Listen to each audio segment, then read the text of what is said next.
If you want straight hair with some volume, then this video is for you.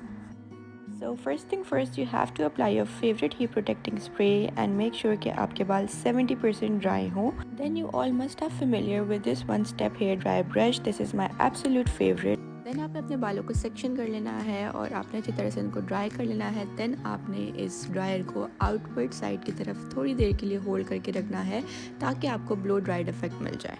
चूँकि मेरे बाल बिल्कुल सीधे हैं, कोई प्रॉपर कट नहीं हुआ, बट जिन लोगों की प्रॉपर कटिंग हुई हुई है, स्टेप्स डले हुए हैं, this is best for them and you guys can see the difference by yourself.